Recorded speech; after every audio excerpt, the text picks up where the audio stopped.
pour moi, c'est primordial d'avoir des belles vignes, des beaux raisins pour faire des jolis vins.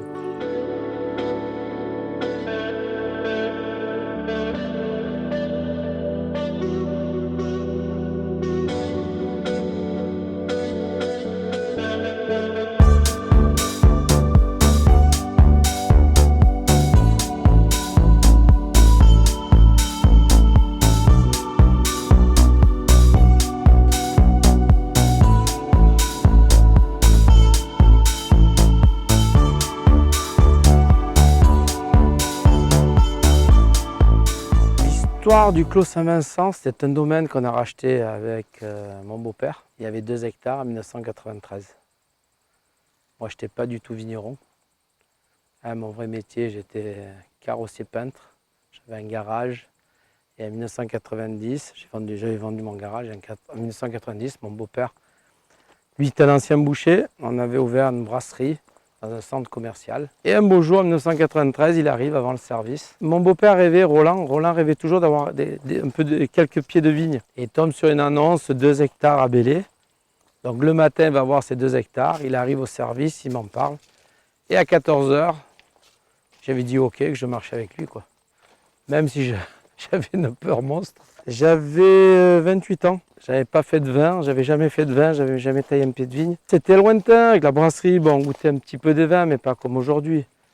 J'avais pas cette passion qui est devenue, parce que le vin, à un moment donné, si vous n'êtes pas passionné, vous ne ferez pas des jolis vins, quoi. Puis bon, j'ai aimé le challenge, c'est-à-dire, bon, on y va, même si c'était compliqué pour moi.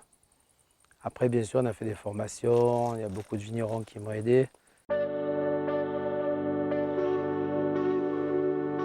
En 96, on vend la brasserie et il y avait cette belle parcelle de la tour qui était à l'abandon, donc on la rachète, on arrache tout.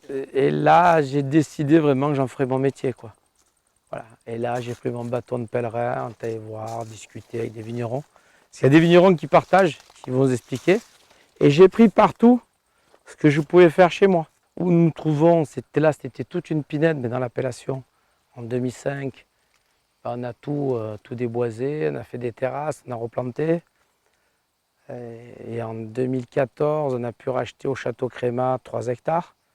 Des vieilles vignes, il y a des vieilles folles noires, des vieux braquets, des vieux brachets. Voilà, tout ça. Puis chaque année, là, on vient de signer le 9 juillet un domaine qui s'appelle Font de Belley, qui est sur Crémat, où on a racheté une petite cave et on va essayer de replanter 2 hectares. Ce sont les sommeliers, certains sommeliers comme Bruno Scavo, vraiment des sommeliers qui connaissaient l'appellation depuis une dizaine d'années, 10, 15 ans, quoi. C'est ça. Et après, petit à petit, on apprend son terroir. Hein, je veux dire, malheureusement, on ne fait qu'une cuvée par an. C'est ce qui est dommage dans le vin, parce qu'il faut essayer de ne pas se tromper, quoi. On veut essayer de faire les choses le mieux possible.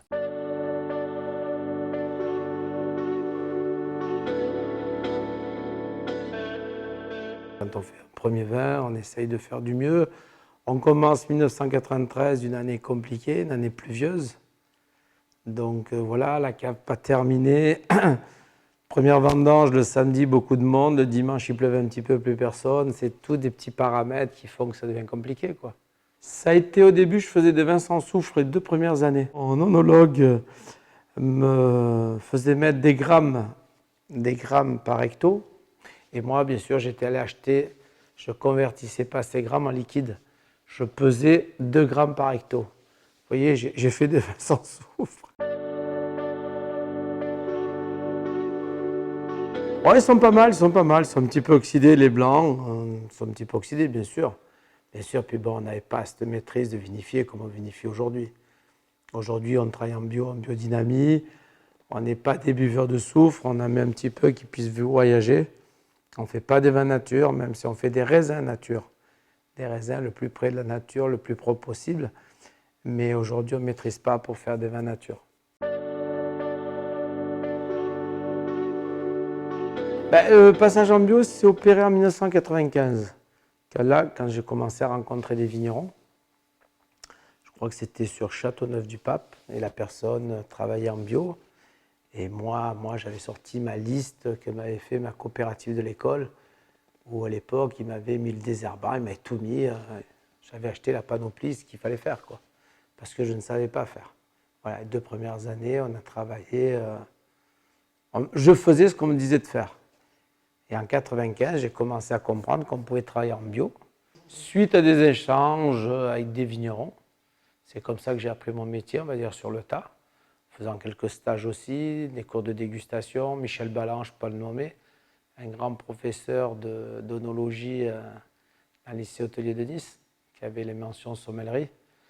Et là, déguster, de voir que même nos vins n'étaient pas à la hauteur. Et c'est là qu'on apprend, quoi, quand on sait se faire son autocritique. Parce que j'ai rencontré des vignerons qui étaient en bio, et je dis, mais pourquoi lui peut le faire, pourquoi je ne le ferais pas? Et pourquoi je mets tous ces produits dans ce terroir, dans cette terre?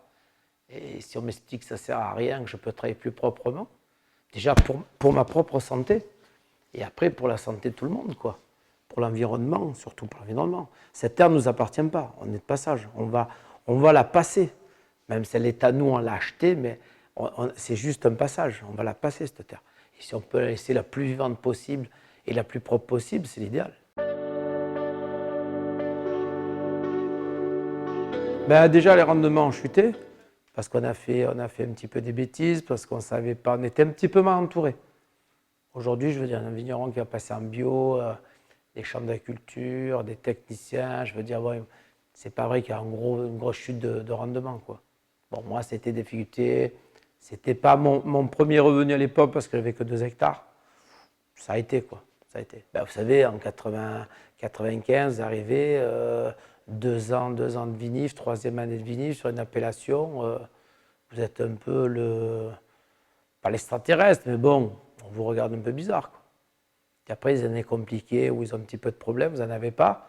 C'est là que les autres vignerons ont un petit peu compris. Comme dans toutes les appellations, quand il y en a un qui commence à bouger, qui veut. Mais c'est vrai, comme vous avez dit tout à l'heure, le bio aujourd'hui, c'est normal. Mais bon, à l'époque, non. Et même aujourd'hui, quand on voit qu'il y a du bio partout en France, et nous qu'on habite sur le pourtour méditerranéen, que ce soit du Roussillon jusque chez nous, si on ne travaille pas en bio aujourd'hui, où est-ce qu'on va travailler en bio, quoi? Quand on voit nos amis champenois, bourguignons, la vallée de la Loire, où ils n'ont pas ce climat méditerranéen, qui nous aide beaucoup. Mais je suis content, l'appellation a suivi. En 2007, je suis devenu président de l'appellation. Aujourd'hui, c'est une appellation qui est tout en bio, c'est ma fierté.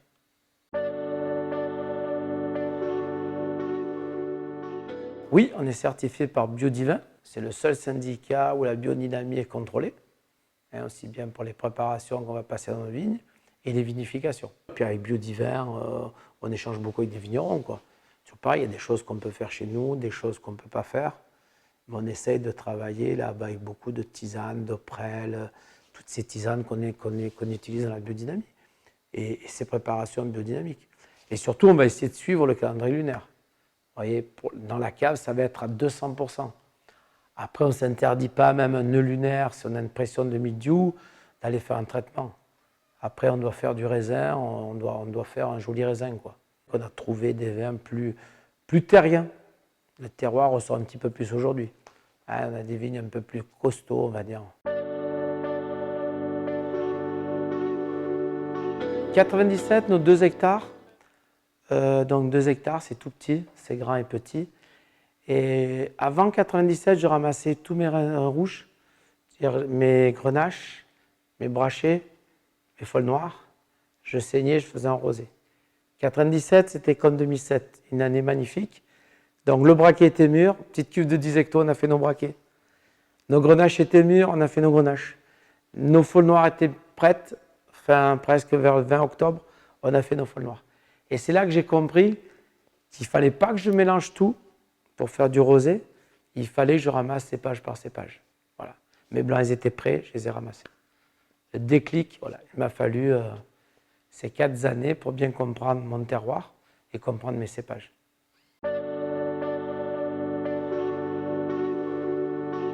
Oui, bien sûr. Aujourd'hui, chaque année, on repart. Chaque année, on repart à zéro. On va apprendre la technologie qu'il y a aujourd'hui. Hier, je lisais un magazine qui s'appelle La Vigne.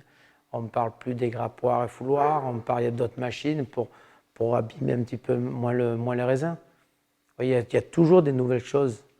Il y a toujours, et puis je suis toujours à l'écoute, que ce soit en culture, que ce soit en vinif, que ce soit partout du pied. Aujourd'hui, on cherche contre la sécheresse, des porte-greffes.